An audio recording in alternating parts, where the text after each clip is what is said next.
Wabarakatuh. Alhamdulillah wassalatu wassalamu ala nabiyyina Muhammadin sallallahu alaihi wa ala alihi wa ashabihi ajma'in, amma ba'd. Alhamdulillah, jemaah-jemaah, ya, ibu-ibu yang semoga Allah merahmati Anda, juga bapak yang tergabung mungkin sebagian dari mereka dalam kajian ini, ya, kajian kali kedua yang kami jadikan kajian ini termasuk rangkuman dari buku Latai'as Syifa'u. Ya, kami katakan rangkuman karena kajian ini sebenarnya kajian yang butuh waktu yang panjang, tapi kita ringkas seringkas-ringkasnya, ya. Dan semoga pada pertemuan kali ini kita jadikan langsung masuk lanjutan dari ringkasan sebelumnya plus aplikasinya. Pertama kami haturkan sekali lagi jazakumullah khair, jazakumullah khair kepada panitia yang mengadakan acara ini, ya, dari tim yaitu TSL for Muslimah. Langsung kita masuk ke dalam materi sebagaimana kita sebutkan sebelumnya tentang konsep panas dingin, latar belakang panas dingin, yang mereka mengambil isyarat-isyarat ini dari Al-Quran dan dari hadis Nabi SAW. Kadang ada yang sarih seperti dari lisannya Nabi SAW, naksiru harra hadha bibardi hadha wa burda hadha biharri hadha.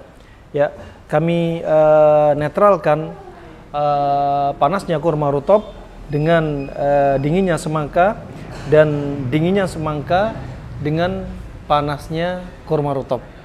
Nah, begitu pula ucapan para ulama.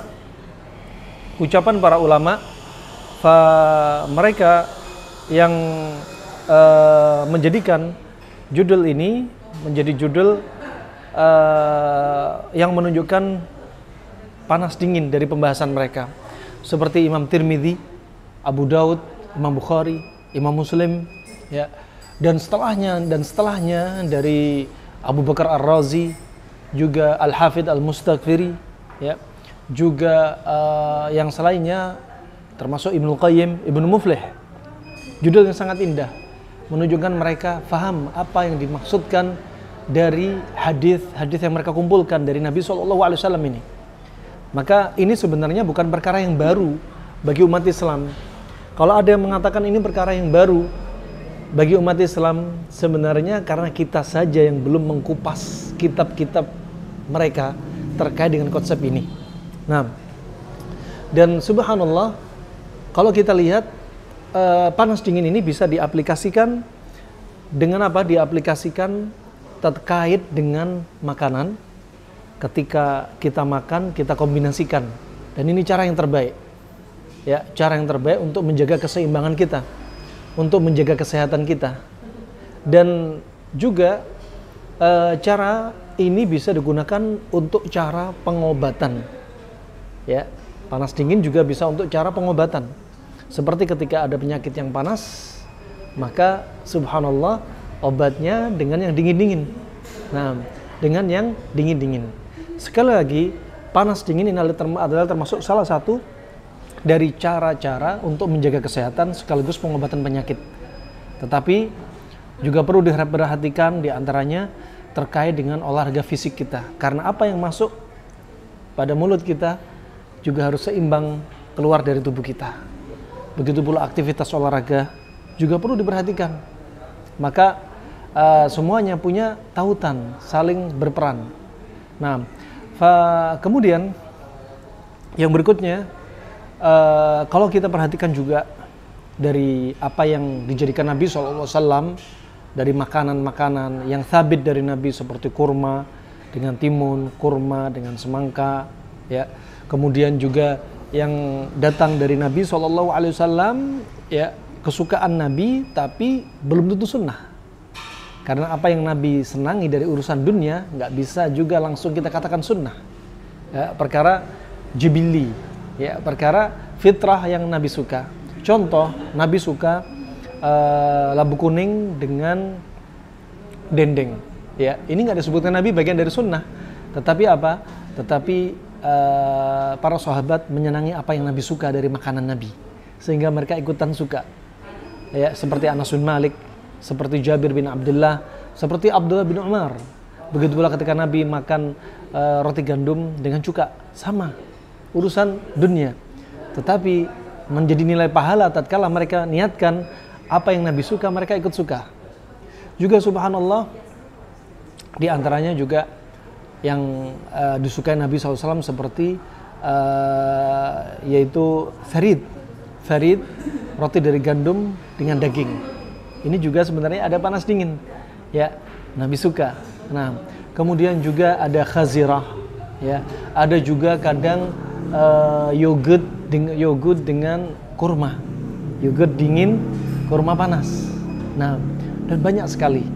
Juga terkait dengan berpasangan, sebenarnya bukan hanya panas dingin. Sudah kita sampaikan, berpasangan bisa jadi selain dari itu, ya, selain dari panas dingin juga ada makanan yang keras dengan makanan yang lunak, juga perlu digabung.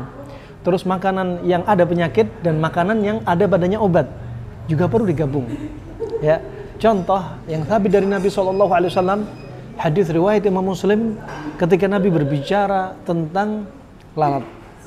Ya, idza waqa'a ad-dubab fi ina'i ahadikum falyakmisu thumma liyanza'hu fa inna fi ihda janai da wa fi ukhra shifa. Ya, Allah jadikan pada sayap lalat ini satunya penyakit, satunya obat. Satu penyakit, satunya obat. Nah, di sini di antaranya apa? Allah jadikan penyakit dan obat tidak jauh, ya. Penyakit dan obat ini apa? Tidaklah jauh, ya, dari sumbernya. Sumber obat, sumber penyakit.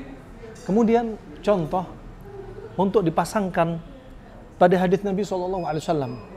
Dari hadis Nabi SAW bersabda, "Alaikum bi albanil baqar." Alaikum bi albanil baqar, ya. Alaikum bi albanil baqar. Hendaknya Anda konsumsi susu sapi. Ya, hendaknya Anda konsumsi susu sapi. Fa inna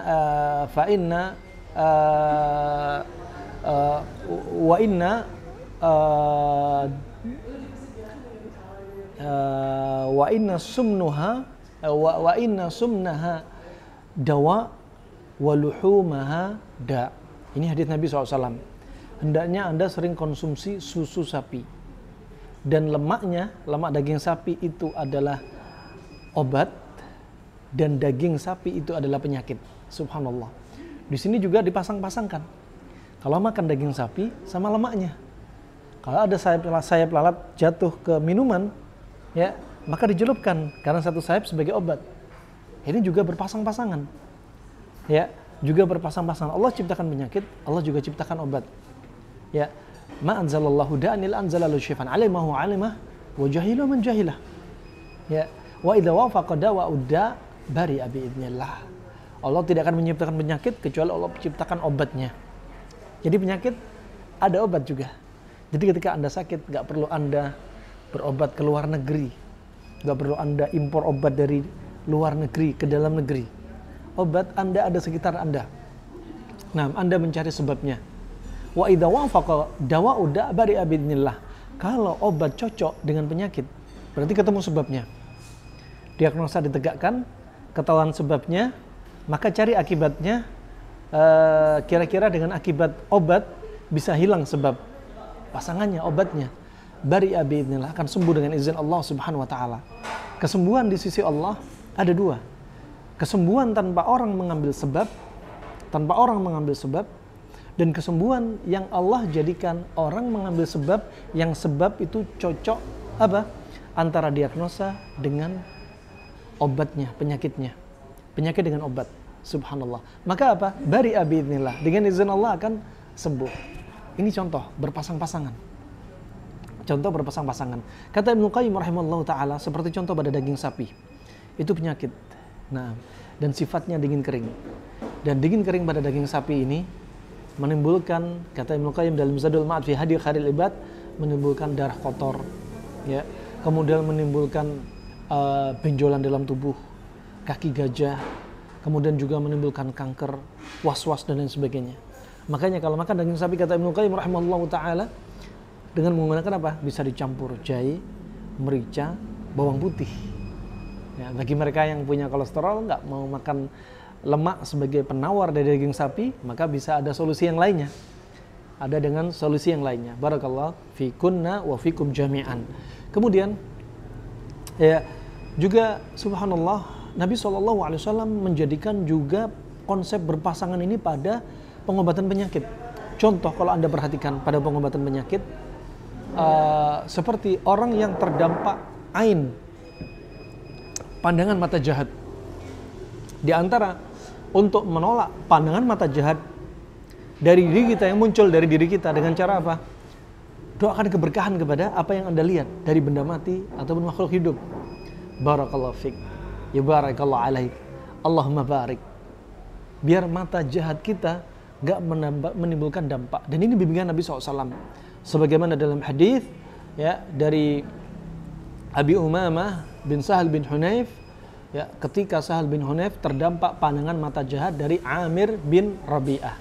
Dari Amir bin Rabi'ah. Subhanallah. Ya, Nabi bersabda kepada Amir bin Rabi'ah, "Ala barrakt? Kenapa kamu enggak doakan keberkahan?" Ini diantaranya. Dan juga kalau sudah terdampak ain dan sudah menimbulkan malapetaka, maka orang yang melempar ain diminta air wudhunya. Diminta air wudhunya. Dan air wudhu ini mendinginkan athar ain. Nah, kalau tidak ketemu pelakunya, nggak bisa diketahui, apa? Diruqyah. Sebagaimana hadis Nabi SAW.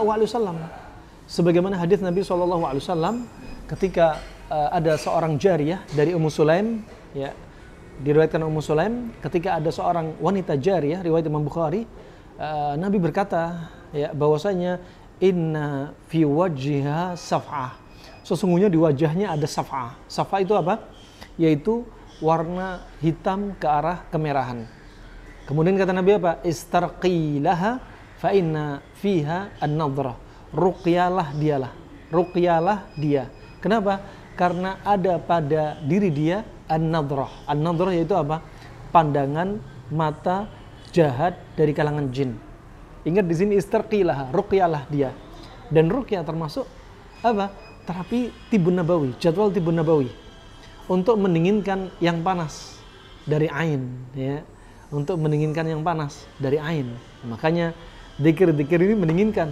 Nah, dan subhanallah Nabi menyebutkan istarqilaha, ruqyalah dia. Makanya jangan pernah bilang coba ruqyah dia, jangan. Tapi ruqyalah dia. Ya, jangan pakai coba-coba. Dan tibun nabawi bukanlah pengobatan alternatif. Jadikan pengobatan yang utama. Nah, ini contoh tentang terapi berpasangan. Juga contohnya yang lainnya, ketika Nabi SAW disengat kalajengking.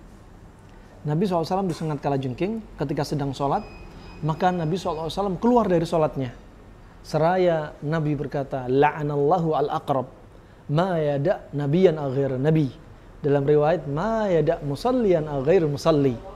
Ya, terlaknatlah kalajengking, tidak membiarkan seorang nabi atau bukan nabi, tidak membiarkan orang yang sholat atau enggak sholat untuk disengat. Ya. Kemudian setelah itu Nabi minta apa? Minta kepada para sahabat dan keluar dari sholatnya. Nabi keluar dari sholatnya, wah ini ada maslahat. Kalau Nabi dalam keadaan setelah disengat melanjutkan sholatnya, bisa jadi racun menyebar kemana-mana. Ya. Kemudian kedua, kalau Nabi tetap dalam keadaan sholat, dalam keadaan disengat kalajengking, apa yang terjadi? Bisa jadi Nabi sholatnya tidak khusyuk karena sakitnya, nyerinya dari sengatan ini. Kemudian Nabi keluar dari sholat sambil Nabi minta kepada para sahabat radhiyallahu anhum ajma'in untuk minta air dingin dengan garam. Subhanallah, ini juga berpasangan pada kasus terapi. Ya, subhanallah, air dingin untuk mendinginkan racun yang sifatnya panas. Nah, dan garam untuk menarik serum protein yang sudah terlanjur masuk di dalam tubuh. Ya, serum protein masuk dalam tubuh, ditarik dengan garam ini. Ya, ditarik dengan garam. Nah, subhanallah, sehingga apa? Racun didinginkan dan racun yang sudah masuk ditarik. Kemudian kata Nabi SAW, disebutkan oleh para sahabat radhiyallahu anhum ajma'in, apa yang dilakukan Nabi? Melakukan ruqyah, memegang daerahnya yang sakit, bekas gigitan sengatan kalajengking, sambil meruqyah dengan Al-Ikhlas, Al-Falaq, dan An-Nas. Di sini kata Ibnu Qayyim ada pengobatan ilahi dan ada pengobatan tabi'i. Kalau pengobatan tabi'i saja, contohnya seperti pengobatan dengan cara fasdu, itu tabi'i. Ya, pengobatan dengan cara pengobatan misalkan sakit mah, ya, sakit mah yang sifatnya panas, misalkan pakai pendingin, ya, ini tabi'i. Kalau ilahi contoh dengan ruqyah, ini pengobatan ilahi. Dan pada kasus sengatan kalajengking, di situ juga ada berpasang-pasangan. Racun sifatnya panas dikasih pendingin air. Racun yang sudah masuk dikeluarkan dengan garam. Ini termasuk tabi'i, ditambahi ilahi dengan diruqyah. Al-Ikhlas, Al-Falaq, An-Nas. Subhanallah. Nah, subhanallah banyak sekali contoh yang menunjukkan berpasang-pasangan. Sekarang kita ingin masuk pada ringkasan berupa praktek dari konsep panas dingin ini. Praktek dari konsep panas dingin ini. Coba subhanallah, ya, dari panas dingin ini, kalau Anda ingin aplikasikan pada tubuh Anda, pada diri Anda, kita kaitkan dengan jadwal organ kita. Pertemuan kita sebelumnya dari rangkuman seri yang satu, seri pertama, dan seri kedua ini sebagai pelengkap, merupakan ringkasan dari halaman pertama sampai hampir halaman terakhir, dan sekarang kita masuk halaman terakhir dari buku Latai Asy-Syifa Al-Qarib. Anda coba buka halaman tentang, ya, aplikasi konsep panas dingin. Kita langsung masuk aplikasinya. Nah, kita masuk aplikasinya. Untuk memberikan motivasi bagi Anda, ya, untuk menjalankan aplikasi yang mungkin bagi orang yang pertama kali mengamalkan cara ini bakal berat banget. Tapi ya, agar apa? Agar Anda tambah sayang, namanya tak kenal tak sayang, Anda harus kenal dulu. Kenal dengan konsep ini, kenal apa? Kenal manfaatnya. Ya, kenal manfaatnya. Subhanallah, manfaatnya yang sudah kami coba sendiri, dalam hitungan 1 pekan berat badan bisa turun 8,2 kilo. Nah, dalam hitungan 1 pekan, ajaibnya sakit mah yang sudah 10 tahun lebih sembuh dengan izin Allah Subhanahu wa taala. Dengan cara yang 1 pekan, yang biasanya BAB, ya, 1 pekan sekali bisa normal 1 hari 1 kali sampai 2 kali. Itu ajib. Ya. Dan di antaranya mereka ada yang mandul bertahun-tahun, 1 tahun, 7 tahun, sekian tahun lebih, dengan izin Allah bisa subur lagi dengan pola makan seperti ini. Dan di antara yang kami sudah coba, ada yang sudah kanker stadium 4 dari kanker payudara yang sudah metastase. Dengan izin Allah, dengan pola makan seperti ini, no cheating, ya, betul-betul strength, subhanallah, sembuh dengan izin Allah Subhanahu wa taala. Ya. Dan juga ada di antaranya yang sering keputihan, kena GERD, ya, asam lambung nih. Ya. Dan subhanallah ada yang di antara ketika, yaitu anak-anak usia sekolah dari kaum Hawa, ya. Anak-anak yang masih sekolah dari kaum Hawa ini banyak yang haid gak teratur, nyeri ketika haid. Kenapa? Karena memang pola makan mereka. Ya, makanya di pondok, di sekolah, dimanapun juga terapkan pola makan ini. Ya, semua masalah kesehatan mayoritas penyebabnya adalah makanan. Dokter klasik, dokter modern sepakat penyebab ini penyebab terbesar, makanan. Ya, dari masalah wanita, dari A sampai Z, semua makanan. Ya, masalah wanita, ya, mereka saling mengalami keputihan, permisi, ya, haid gak teratur, nyeri ketika haid, kista, miom, kanker rahim, kanker payudara, ya, gondok, tiroid, ya, kemudian juga dinding rahim terlalu tipis, dinding rahim terlalu tebal. Subhanallah, 1 paket, ternyata makanan. Ya, kalau penyakit sebabnya makanan, obatnya ya makanan, nggak perlu Anda beli obat. Obat Anda perbaiki pola makan Anda. Nah, juga subhanallah, anak-anak sekarang, subhanallah, kalau Anda perhatikan, anak zaman sekarang 5 tahun, 9 tahun sudah banyak cuci ginjal, sudah banyak yang kena kanker. Bahkan sudah ada yang kena stroke.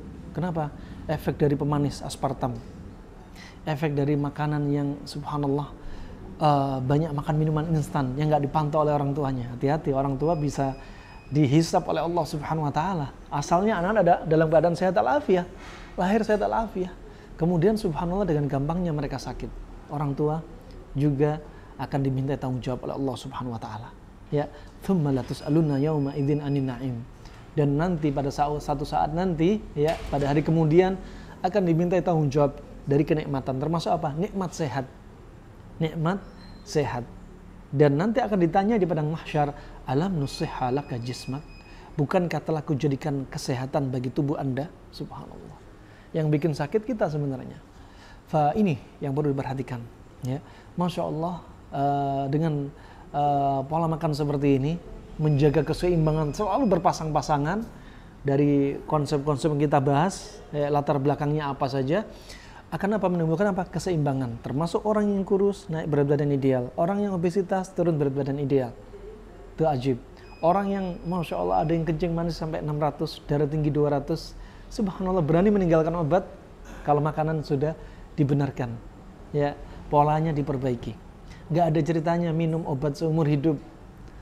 Pabrik menciptakan obat seumur hidup untuk siapa? Untuk mereka yang gak mau merubah pola makan. Itu ajib. Ini dari Hippocrates mengatakan apa? Jadikan makanan Anda sebagai obat, dan obat Anda yang makanan itu sendiri. Ya, sampai juga dokter Arab klasik yang hidup di zaman Nabi. Wa kanatil ma'idatu ra'sud da' wal himyatu ra'sud dawa wa awidu al jism ma'tad. Ya. Dan adalah lambung itu sarangnya penyakit. Ya, dan menjaga pola makan adalah inti dari pengobatan penyakit. Kembalikan tubuh pada kondisi asalnya. Asalnya apa? Normal, sehat, walafiat, seimbang. Nah, itu yang harus diperhatikan. Wah, subhanallah, nggak ragu lagi. Jadi apa? Biar Anda semangat dengan pola makan yang seperti ini. Yang pertama, kita masuk prakteknya. Anda punya masalah apa? Ya, tanamkan mindset obat Anda adalah makanan Anda. Jadikan makanan Anda sebagai obat dan hindari pantangan pada tubuh Anda terhadap makanan yang ada di hadapan Anda. Nah, subhanallah, kita ingin kupas makanan yang Anda makan sesuai dengan jam organ. Sekali lagi, ini bukan bagian dari sunnah. Ya, gak harus dinisbatkan kepada sunnah. Jam-jam organ seperti ini. Kan gak dibahas. Tapi kita tadabburi. Pertama, di jam pertama, ya, di jam pertama, Anda perhatikan ketika kita sedang puasa,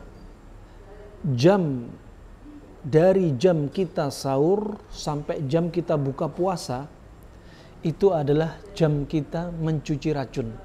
Kalau Anda lagi puasa, sahur sampai adzan maghrib, fajar sampai maghrib, katakan sekitar 12 jam, 14 jam kita berpuasa. Saat kita puasa, sebenarnya jam itu adalah jam tubuh sebaik-baik tubuh mencuci racun, detox. Kalau Anda nggak puasa, kalau Anda tidak puasa, berarti jam detox Anda adalah jam 4 pagi sampai jam 12 siang. Itu jam detox ketika orang nggak puasa.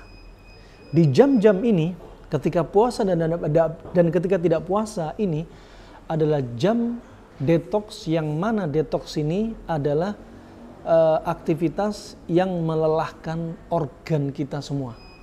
Jantung lelah, mensupport darahnya ke ginjal untuk menyaring, mensupport darahnya ke liver untuk mencerna, mencuci racun, mensupport darahnya ke lambung, mensupport darahnya ke usus, mensupport darahnya ke limpa, mensupport darahnya ke otak, ke paru-paru, semuanya lelah. Semuanya lelah. Kalau organ sudah lelah, konsepnya apa? Jangan ditambah lelah. Organ sudah lelah, Anda tambah lelah. Seperti apa? Orang yang sudah jatuh tertimpa tangga. Kalau detox sudah melelahkan, berarti menu sahur Anda, menu makan Anda di pagi hari, jangan pilih menu yang bikin tambah lelah. Nah, tapi apa?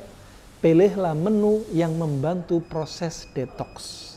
Menu yang membantu meringankan organ Anda. Ini rahasianya. Sehingga apa? Dengan cara inilah termasuk resep awet muda. Ya, sehingga ketika mereka sudah lelah, Anda nggak kasih makanan yang tambah lelah. akan cepat tua. Ya, anti-aging, hakikatnya anti-aging bukanlah dengan resep glowing. Ya, hakikatnya resep anti-aging dengan apa? Pola makan kita. Percuma kalau wajah pakai glowing, pakai serum malam, pakai sunblock atau pakai krim dan lain sebagainya. Kalau apa? Darah Anda kotor.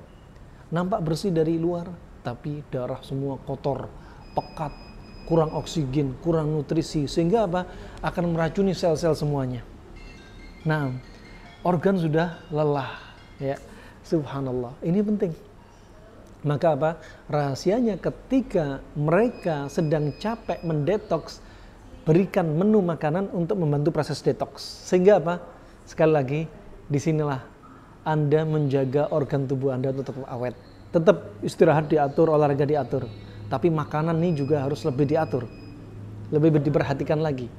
Maka saat itu, ya, saat itulah Anda mendapati tubuh Anda lebih ringan. Bayangkan sahur, sebagaimana hadis Anas bin Malik, riwayat Abi Daud.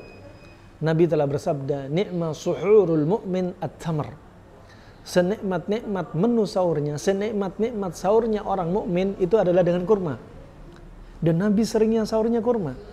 Ada yang mengatakan sunnah, ada yang mengatakan bukan bagian sunnah, karena itu kebiasaan orang Arab dan Nabi. Tetapi lebih mendekati kita katakan sunnah, ya, sebagaimana dikatakan oleh sebagian para ulama. Kenapa? Nabi merutinkan. Dan ajaibnya, ya, ketika sahur kita makan kurma, setelah sahur itu adalah jadwal detoks terpanjang, sekitar 12-14 jam. Ajib, ya. Dan menu makannya ringan. Kurma cepat dimakan, cepat habis, ya, cepat dicerna, tetapi kalorinya 3 biji kurma sama dengan kalori 1 piring nasi. Ajib kan? Nah, dan subhanallah efektif, efisien, waktu juga demikian. Hanya makan kurma berapa menit, bisa melanjutkan ibadah, bisa baca Al-Quran lagi, bisa menunggu adzan fajar. Itu ajib. Nah, dan subhanallah kurma ini dicerna hanya sekitar 10-15 menit. Ketika pagi harinya sampai maghrib, tubuh dia ringan. Dan kurma sendiri sebagai resep detoks untuk tubuh dia. Ya, membantu detoks apa? Tubuh ketika puasa. Makanya ketika bangun setelah sholat fajar, dia nggak ngantuk, dia tetap fit. Kenapa? Karena pencernaan nggak diberatkan dengan makanan yang dari menu sahur ini. Coba kalau Anda lihat, Anda perhatikan, menu sahurnya daging-dagingan, lemak-lemak, ya, dan lain sebagainya. Setelah sholat fajar, apa yang terjadi? Mereka akan terbawa oleh rasa kantuk yang sangat berat, dikalahkan oleh rasa kantuk. Nah, ini yang perlu diperhatikan rahimakumullah jami'an. Nih konsep nih. Kemudian bagi Anda yang nggak puasa, ya, bagi Anda yang nggak puasa, ya, maka di pagi hari ingat hadis Nabi SAW juga. Nabi SAW telah bersabda, ya, dalam riwayat Imam Bukhari, riwayat Imam Muslim, man istabaha bisab'i tamratin ajwa. Dalam riwayat secara keumuman, nggak disebutkan ajwa. Lam yadurrahu fi dhalikal yawm as-sihr walasum. Barang siapa yang di pagi hari itu makan kurma ajwa, sab'at tamarat, 7 kurma ajwa. Dalam riwayat para ulama menyebutkan nggak ada syaratnya atau tidak disyaratkan kurma ajwa. Selain ajwa juga termasuk. Ya, melihat riwayat yang lainnya. Ya, lam yadurrahu fi dhalikal yawm, maka tidak akan membahayakan diri dia pada hari itu. Dalam riwayat Imam Bukhari menyendiri ilal lail, dari pagi hari sampai malam tidak akan membahayakan apa? Sihir dan racun. Subhanallah. Sihir dan racun tidak akan membahayakan diri dia. Subhanallah. Gara-gara pagi makan kurma ajwa, dan cocok bagi mereka nggak puasa, pagi ketika makan kurma ajwa ini, ya, tertolak dari sihir dan racun. Cocok dengan jadwal mencuci racun. Jam 4 pagi sampai jam 12. Itu ajib. Dan Anda bayangkan sahur kurma, makan pagi kurma. Ya, apalagi kalau dilengkapi kurma dengan semangka. Jadi panas dingin betul. Nah, dan subhanallah ajaibnya di sini ada rahasia. Ya, ada rahasia. Ya, rahasia di antaranya ketika perut kosong, menu yang terbaik untuk kita adalah yang manis-manis. yang manis-manis. Sahurnya kurma, makan pagi kurma. Buka puasa pilihan Nabi apa? Dari hadits Anas bin Malik, Aisyah, Ibnu Abbas. Nabi memilih buka puasa dengan kurma apa? Kalau sahurnya kurma tamr, kurma kering. Bukanya kurma rutab. Ketika buka kurma rutab. Ya, kenapa kurma rutab? Pertama manis dan dia lebih basah. Makanya doa buka puasa, dhahabat dhama'u wabtalatil 'uruq wa thabatal ajru insyaallah. Telah hilang rasa dahaga dan terbasahilah kerongkongan. Dengan apa? Kurma rutab. Ya, dan tetaplah pahala di sisi Allah Subhanahu wa taala. Subhanallah. Kurma rutab, kenapa enggak kurma tamr? Nabi memilih kurma rutab. Kalau enggak ada kurma rutab, kurma tamr. Kalau enggak ada kurma tamr, baru apa? Hasawatin min ma, beberapa teguk dari air. Ya, menunjukkan apa? Kalau buka air jangan banyak-banyak. Karena tubuh lagi panas-panasnya. 12 jam, 14 jam puasa dari fajar sampai maghrib. Ketika minum air, kalau nggak dapat kurma rutab, kurma tamr, minum air dikit-dikit. Kenapa? Tubuh yang panas jangan langsung diturunkan dengan air yang begitu banyak dan sangat dingin. Ini nggak direkomendasi. Ya, perbedaan yang terlalu ekstrim cepat berubah, nggak dianjurkan. Makanya hasawatin min ma. Ya, dikit-dikit dari air. Subhanallah. Ini kurma rutab. Kenapa kurma rutab? Ya. Pertama, kurma rutab sangat cepat mudah dicerna dibanding kurma kering. Tadi sahurnya kurma kering, kurma tamar. Kenapa? Karena kalorinya lebih tinggi. Beda sama kurma rutab. Kurma rutab kalorinya nggak terlalu tinggi. Kurma semakin hitam, Fe-nya, kandungan besinya semakin tinggi. Ya. Dan kurma rutab nggak terlalu setinggi kurma kering. Makanya setelah makan kurma rutab, apa kata Nabi SAW? Kata Syekh Ibnu Utsaimin, ada sunnah yang dilupakan. Makan kurma rutab qabla ayyusalliyah. Sebelum salat maghrib makan kurma rutab. Berarti di sini apa? Habis makan kurma rutab, buka puasa, langsung salat maghrib. Bukan makan apa? Nasi, minum es buah, gorengan, bukan. Makan kurma rutab, selesai, langsung salat maghrib. Sehingga antara adzan dengan iqamah gak ditunda-tunda gara-gara kita puasa. Ya, gak ada bedanya kita puasa nggak puasa, hanya makan kurma rutab langsung beranjak ke masjid. Ini sunnah yang dilupakan kata Syekh Ibnu Utsaimin rahimahullah taala. Subhanallah juga demikian. Ketika bayi baru lahir ditahnik dengan kurma. Ya, kalau nggak dapat kurma kata Imam Ahmad bisa juga dengan madu. Kalau nggak ada madu bisa dengan tebu. Syahidnya di sini, ketika perut kosong diisi yang manis-manis. Makanya ketika sahur, ketika makan pagi sedang nggak puasa, jangan pilih menu makanan yang pahit. Menu makanan pertama makan sop brotowali, jangan. Menu makanan pertama makan masam-masam, ya, makan asinan sayur, asinan buah, jangan. Atau yang pedas-pedas, masya Allah, makan cabai-cabian, ya. Kemudian atau yang asin-asin, ya. Pagi-pagi makan ikan asin sama sambal terasi. Jangan. Pilih yang manis-manis ketika perut kosong. Ini untuk menguatkan liver dan limpa. Termasuk pada bayi yang ditahnik pertama kali adalah yang manis-manis. Ya, kata Syekh Ibnu Utsaimin rahimahullah, kalau bayi sudah terlanjur disusui, nggak ada lagi sunnahnya tahnik. Karena air susu itu nggak manis, ada asinnya. Kenapa? Yang dimaukan dari tahnik tadi adalah yang pertama kali masuk liver dan limpa si bayi adalah yang manis-manis. Kata Syekh Ibnu Utsaimin, kalau sudah terlanjur disusui, nggak ada lagi sunahnya tahnik. Apalagi anak 1 tahun, nggak perlu ditahnik. Nah, barakallahu fikum. Bismillah.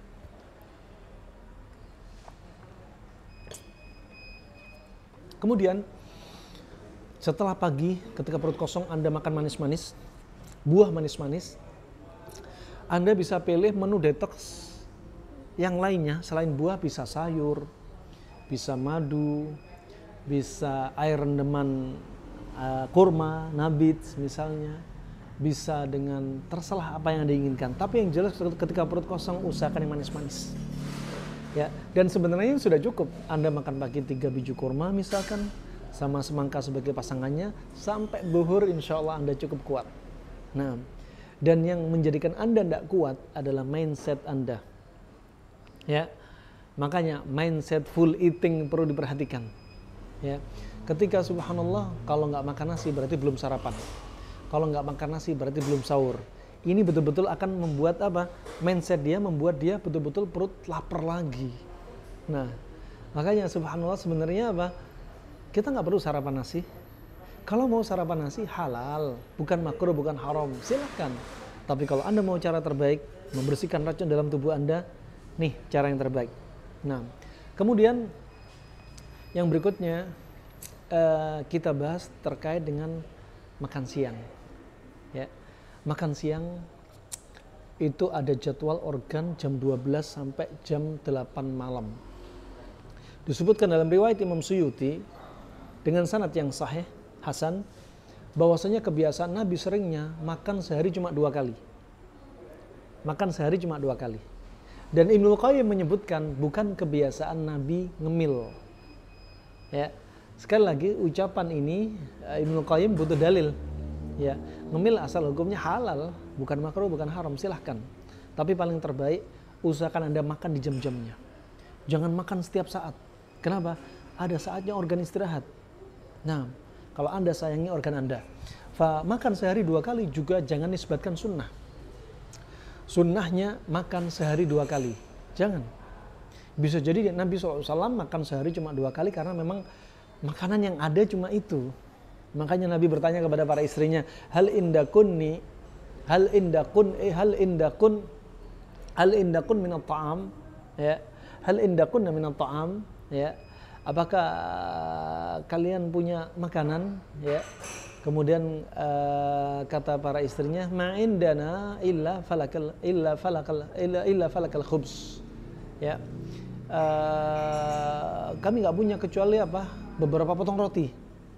Ya, beberapa potong roti. Kemudian Nabi bertanya lagi, ya, hal indakum minal khal, apakah kalian punya cuka? Coba. Karena nggak ada menu yang lain. Nah, nggak ada menu yang lainnya. Kebiasaan Nabi seringnya makan sehari 2 kali, dan dari 2 kali seringnya 1 kalinya cukup dengan kurma. Ya, cukup dengan kurma, dan ini semua sanadnya sahih. Nah, tapi sekali lagi jangan katakan nisbat sunnahnya sehari hanya makan 2 kali. Tidak bisa dikatakan sunnah. Ya. Nah, karena urusan apa? Urusan dunia. Urusan dunia. Nah, wallahu a'lam bishawab. Alhasil kita lihat makan siang. Bagi mereka yang nggak puasa tentunya itu jam 12 sampai jam 8 malam pencernaan kita siap mencerna makanan yang berat. Pencernaan kita siap mencerna makanan yang berat. Ya, maka ketika Anda pengen makan siang atau makan malam di jam-jam ini. Ya, kalau orang kedokteran timur mereka menyebutkan makan siang terbaik jam 1 siang. Sesuai jadwalnya pada pencernaan. Ya, alhasil silakan jam 12 sampai jam 8 siap mencerna makanan berat. Makanan berat pada makan siang dan makan malam usahakan selalu panas dingin. Selalu panas dingin. Ya. Dan sebenarnya nggak perlu kita makan nasi terus. Pagi nasi, siang nasi, sore nasi, malam nasi, sahur nasi, 5 kali pakai nasi. Subhanallah. Nah, jadi apa? Siang kalau Anda siang pengen nasi, contoh. Nasi itu panas, pasangannya ikan segar. Ikan segar itu dingin. Ya, ini contoh. Atau nasi itu panas, kemudian pakai daging sapi. Daging sapi itu dingin kering. Nasi itu panas lembab. Ya, panas lembab. Ada yang mengatakan panas kering. Wallahu a'lam bishawab. Kemudian kalau siang sudah makan nasi, sudah selesai. Malamnya misalkan menu yang lain. Contoh, malamnya, dan kebiasaan disebutkan dalam sanad yang sahih, banyak di antara para sahabat mereka biasa makan malam sebelum maghrib. Silakan habis maghrib, silakan habis isya, silakan, tapi jangan di atas jam 8, jangan di atas jam 9. Tidak mengapa. Nah, kalau mau di awal-awal silahkan, tapi sekali lagi jangan nisbatkan sunnah. Sunnahnya makan sebelum maghrib. Lah, untuk mengatakan sunnah itu butuh dalil lagi. Nah, makan malam misalkan Anda makan sate kambing. Sate kambing panas lembab. Berarti pasangannya apa? Cari yang dingin. Sate kambing, sayur salad. Misal, kalau Anda sedang di restoran, gampang didapati juga bisa. Kalau Anda bikin di rumah sendiri juga bisa. Kalau Anda nggak punya kesempatan banyak untuk bikin sayur salad, itu sudah kambing timun. Kambing bisa labu kuning. Kambing bisa labu siam. Gitu aja. Dan menu makan malam bisa dipindah ke siang, siang bisa dipindah malam. Tuh, ajib, simple banget. Ya, simple banget. Dan ini rahmatullah jami'an. Kemudian terkait dengan jumlah makan itu juga penting, pengaruh dengan pola makan, bukan hanya pola makan sesuai kombinasi jam-jamnya, tapi juga ada yang lainnya, ya. Seperti apa? Hadis Nabi SAW, riwayat Tirmidzi, ma mala adamiyun wi'an syarran min batan bihazbi ibni adam ukulatin, ya, hatta yuqimna sulbah fa in kana la mahalah fa thuluthun li ta'ami wa thuluthun li syarabih wa thuluthun li nafasih. Kata Nabi apa? Tidak ada yang memenuhi anak Adam yang lebih buruk daripada perutnya. Ya, sebenarnya anak Adam cukup makan itu apa? Beberapa suap. Ya, sampai apa standarnya? Sampai tulang punggung tegak. Ya. Jadi hakikatnya kebutuhan makan primer di sini kata Ibnu Qayyim, martabatul hajah. Kebutuhan makan primer ini. Jadi kebutuhan makan primer kita sebenarnya nggak harus 4 sehat 5 ajib, 4 sehat 5 sempurna, nggak perlu. Ini cukup nih, makan tulang punggung tegak, udah selesai. Kemudian yang berikutnya juga, kalau memang nggak memungkinkan beberapa suap, bisa makan ya ditambah rukhsah. Ini terbentuk kebutuhan makan martabatu ziyadah, ya, kebutuhan makan sekunder. Berapa? Sepertiga makanan, sepertiga untuk minuman, sepertiga untuk air, ya. Sepertiga makanan, sepertiga air, sepertiga untuk nafas, ya. Dan ini maksudnya adalah lambung, ya, adalah lambung. Fa subhanallah, sepertiga untuk makanan, dan makanan itu apa? Unsur tanah. Sepertiga untuk air. Sepertiga untuk nafas, hawa, udara. Nah, ini disebutkan Ibnu Qayyim rahimallahu taala. Jadi ada unsur keseimbangan juga di situ. Nah, kemudian bahkan Imam An-Nawawi menyebutkan makruh hukumnya menjadikan seseorang kebiasaan makan sampai kenyang terus-menerus. Dikatakan makruh. Kita lanjutkan berikutnya. Kalau kita lihat kebiasaan Nabi SAW, para sahabat melihat Nabi SAW ya anin naum qabla al-isya wal kalam ba'da al-isya. Nabi SAW melarang orang yang tidur sebelum sholat isya dan mereka yang banyak ngobrol, nggak ada hajah, nggak ada keperluan, banyak ngomong setelah isya. Ya, kebiasaan begadang. Ya, dibenci oleh Nabi SAW. Kecuali jika ada pekerjaan yang memang haruskan dia untuk begadang. Nah, subhanallah, berikutnya jam 20.00 sampai jam 4.00 itu adalah jadwal organ kita istirahat. Organ kita dibagi menjadi 2. Ada organ yang butuh istirahat, ada organ yang nggak pernah istirahat. Ada organ yang bisa berhenti di jam-jamnya, ada organ yang sama sekali nggak boleh berhenti. Seperti jantung. Jantung ini nggak berhenti. Kalaupun berhentinya hanya berhenti parsial, sebagian. Bukan berhenti total. Kalau berhenti total ya sudah. Innalillahi wa inna ilaihi raji'un. Nah, ini perlu diperhatikan, ya, yang perlu diperhatikan. Maka di jam 20.00 sampai jam 4.00 itu adalah jam istirahat. Pencernaan kita istirahat, jantung kita istirahat. Ya. Maka dari itu kalau Anda membiasakan diri makan di atas jam 8, jam 9, berarti apa? Pencernaan nggak maksimal. Mungkin pencernaan nggak maksimal atau sama sekali nggak dicerna.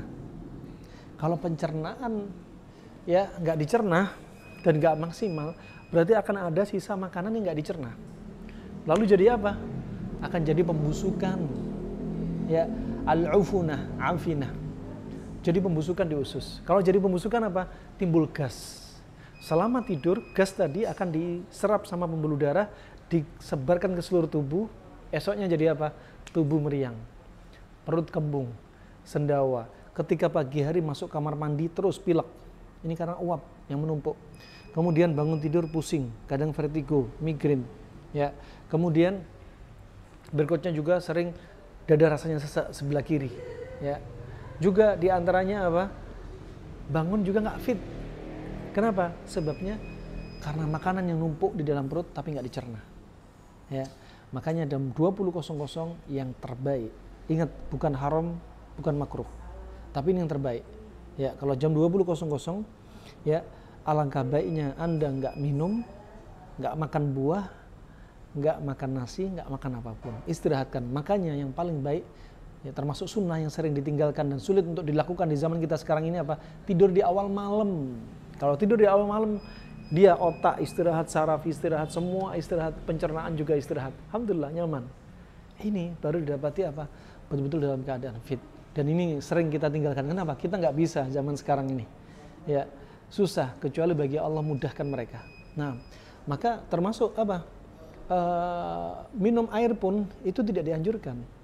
Makan buah pun nggak dianjurkan di malam hari. Bahkan lebih-lebih makan besar tidak dianjurkan. Karena hakikatnya nggak dicerna. Kalau Anda pengen gemuk, pengen cepat gemuk yang nggak sehat, biasakan makan jam 9 malam ke atas. Tapi nggak sehat. Nah, ini rahimahumullah jami'an sebagai bahan tadabbur. Sekarang pasti di antara Anda bertanya-tanya, gimana cara membedakan panas dingin dari hewan, protein hewani? Gimana cara membedakan panas dingin dari sayuran, dari buah-buahan? Gimana cara membedakan panas dingin dari penyakit? Gimana cara membedakan panas dingin dari tubuh kita? Pasti bertanya-tanya. Konsep, karena Anda punya bukunya, Anda sebenarnya hanya diajari konsep, dan sengaja saya nggak pasang contoh menu makanan pagi ini, siang ini, sore ini. Kenapa? Biar Anda tidak terkungkung dengan contoh yang kami bawa dalam buku. Biar Anda bermanuver. Anda ketika sedang safari, touring, traveling, Anda sedang hiking, trekking, ya, Anda kemanapun juga, nginep di hotel mana, Anda sebenarnya bisa, ya, ini panas, ini dingin. Nah, kalau kami contohkan, khawatir Anda terpaku dengan contoh. Tapi terkait dengan protein hewani semuanya panas. Ini kita rujukannya adalah kitab Zadul Ma'ad fi Hadi Khairil Ibad, Ibnu Qayyim rahimahullah ta'ala, ulama tahun kurun 700 Hijriah. Semua protein hewani panas kecuali satu, ikan segar dingin, mau darat mau laut. Ikan asin sudah beda, panas. Kecuali apalagi sapi dewasa. Sapi dewasa sifatnya dingin kering. Kalau ikan dingin lembab. Ya, dan adapun anak sapi panas lembab. Ya. Berarti kalau Anda makan nasi boleh digabung dengan sapi atau nasi dengan ikan. Ta'ajub. Tapi jangan digabung. Ini bukan teori dari Nabi, bukan hadis Nabi, tapi dari kedokteran Arab klasik. Hewan darat jangan campur protein laut. Ya, protein darat jangan dicampur dengan protein darat yang lainnya dari hewani. Nah, protein hewani jangan dicampur dengan buah. Protein hewani jangan dicampur dengan susu. Ya, ini akan menimbulkan kekacauan pada hormon, termasuk pigmen warna kulit yang dikenal dengan vitiligo. Subhanallah. Sekali lagi, semua protein hewani panas kecuali yang kita sebutkan tadi. Dan bagaimana dengan telur? Telur disebutkan Ibnu Qayyim, kuningnya panas, putihnya dingin. Makanya kalau makan telur, kuningnya dengan putihnya. Kalau makan daging sapi, dengan lemaknya. Ya, kalau ada sayap lalat masuk ke bejana air minum kita, masukin sekalian, kemudian buang dan diminum. Nah, subhanallah.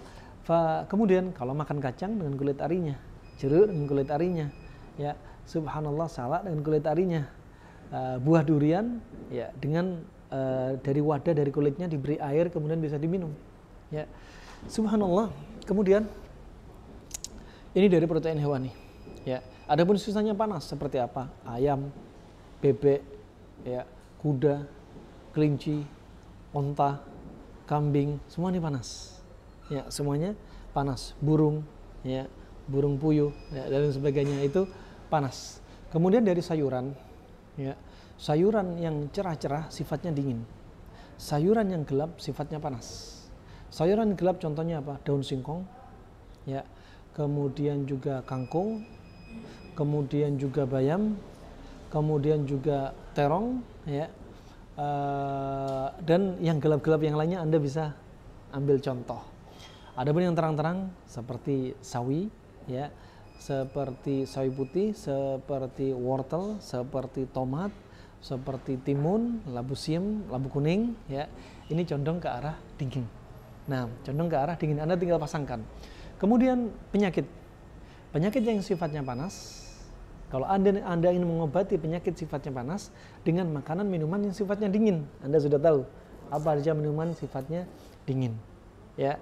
Nah, subhanallah, contoh kopi ini panas kering, kustul hindi panas kering, ya.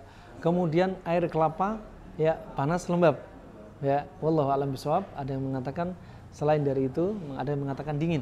Nah, kalau kita lihat dia lebih condong panas lembab, ya. Kemudian juga susu sapi sifatnya dingin lembab, ya. Adapun susu kambing panas lembab. Nah, adapun susu sufor, ya, susu sapi yang sudah jadi powder formula, ya, maka ini sifatnya panas kering. Nah, Anda tinggal mencari apa sifatnya. Penyakit-penyakit yang sifatnya panas berarti kasih pendingin. Ya, penyakit yang sifatnya panas menunjukkan apa? Ekses, sesuatu yang berlebihan. Obesitas, ya. Kemudian asam urat, kolesterol, kencing manis, ini sifatnya pada panas semua. Nah, berarti kasih pendinginnya. Ya, kasih pendinginnya. Contoh pada kasus kencing manis, panas. Ya, kasih pendinginnya. Pendinginnya apa? Rendaman gandum utuh misalnya, pendinginnya. Nah, simpel. Sangat simpel sekali. Kemudian yang berikutnya, Anda ingin mengenali dari sisi tubuh Anda. Kalau orang dipegang, disentuh, dia itu hangat, tapi banyak keringat, berarti dia panas lembab. Kalau disentuh dan dia kering, berarti panas kering. Ya. Kalau disentuh kasar, ya, sentuh kasar kering, ini panas kering juga. Nah, dan kemudian bisa juga dilihat dari suara. Orang yang suaranya besar menggelagar, ini biasanya orangnya sifatnya panas. Ya, kadang alisnya hampir menyatu, ini sifatnya panas. Ya. Kemudian dari sisi rambut, yang rambutnya tebal keriting, ini sifatnya panas. Adapun rambutnya tebal berkilau, ini juga panas. Jika rambutnya tipis, warnanya agak kemerahan, hitam kemerahan, ini sifatnya dingin. Nah, rambutnya jarang, sifatnya dingin. Ya. Kemudian juga bisa dilihat dari bagaimana cara dia melangkah, perbuatannya. Kalau melangkah optimis, ya, tegak, ini sifatnya panas. Ya. Yang melangkah lemah, lunglai, ya, gemulai, ya, terus menunduk, wah ini sifatnya dingin. Ini teori-teori klasik, bahkan dibahas oleh Abu Bakar Ar-Razi. Ya, Abu Bakar Ar-Razi, ulama tahun 200-an 51 Hijriah. Nah, juga terkait dengan pembuluh darah. Pembuluh darah yang keluar nih berarti livernya panas. Ya, pembuluh darah yang nggak nampak dari di atas kulit berarti livernya lemah, dan begitu seterusnya. Ya, Anda tinggal mengaplikasikan. Ini insya Allah kajian kita pada kali ini. Ya, sekali lagi kami katakan betul-betul ini rangkuman dari seri 1 dan seri 2 dari buku kami Latayas Shifa Al-Qarib. Tinggal Anda ya mengaplikasikan apa yang kami sampaikan dari konsep ini. Dan sekali lagi, ini bukan sulit, mudah. Ya, jangan dibayangkan saya masih belum paham nih, gampang sekali. Ya, banyak di antara kaum muslimin muslimat baca sekali dari buku ini, alhamdulillah dengan izin Allah sudah bisa mengaplikasikan teori ini. Nah,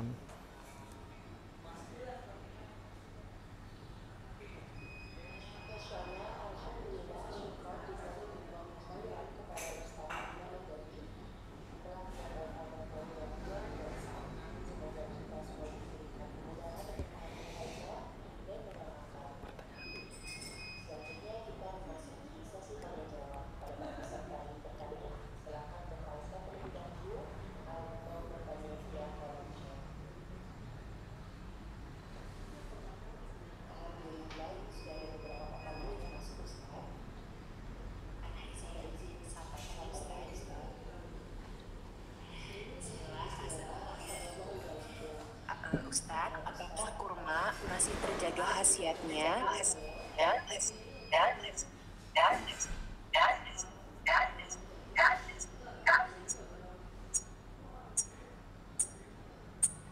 mungkin suara balik ya.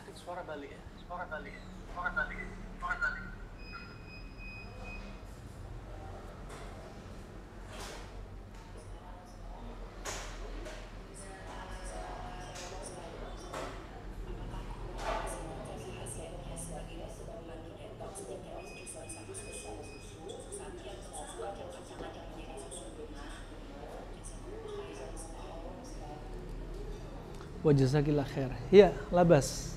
Bisa juga. Nah, bisa juga. Nah.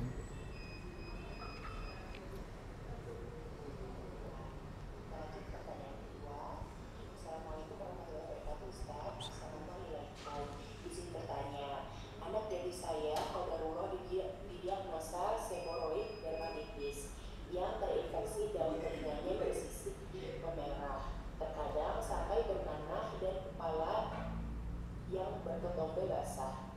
Qadarullah selama lebih dari 2 tahun ini belum Allah sembuhkan. Pemberian obat dari dokter kulit hanya beberapa saat. Setelah itu kambuh lagi.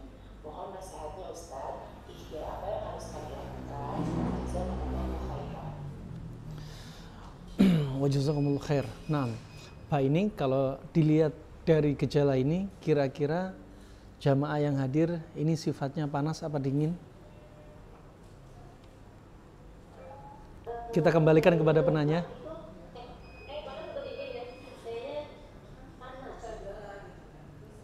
Ya, betul, panas. Ya, terlalu panas. Berarti caranya gampang banget. Ya, jadikan pantangannya panas-panas. Kurangi panas-panas, kurangi nasi. Ya, kurangi sufor, dikurangi. Ya, dan yang panas-panas termasuk dari bumbu-bumbuan, dari termasuk jahe, ya, cabai, merica dikurangi. Ya, kalau memang dia makan seperti ini. Kemudian dinginnya ditambah. Pola makan panas dingin tetap, ya. Pola makan panas dingin tetap, cuma panasnya dikurangi, dinginnya dibanyakin, dan berarti herbalnya apa berarti? Herbalnya dingin-dingin. Herbalnya yang dingin-dingin. Ya, paling simple, enggak usah banyak resep, cukup 1 resep aja. Pakai daun bidara. Ya, pakai daun bidara, dikonsumsi terus-menerus, minimalnya sampai 2 pekan. Ya. Kemudian pada daerah yang ada lukanya atau ada nanahnya, ya, karena saking panasnya, dikompres dengan daun bidara. Daun bidara ditumbuk, kompreskan pada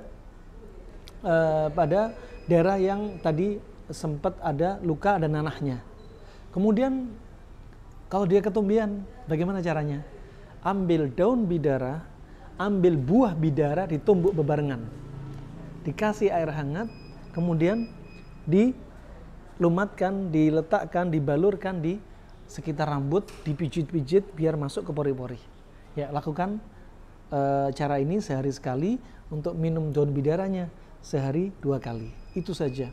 Ya, pantangan dijauhi, ambil obatnya cukup daun bidara. Nah, dan hindari makan minuman instan. Ya, dan gula-gulaan, goreng-gorengan, nasi dikurangi. Nah, insyaallah itu cepat disembuhkan insyaallah. Barakallahu fiikum. Donasi dakwah Muslim Next Generation di nomor rekening 720-8888-5884. Konfirmasi donasi di 0858 1666 1792. Mari beramal jariah untuk bersama mengembangkan dakwah. Jazakumullahu khairan.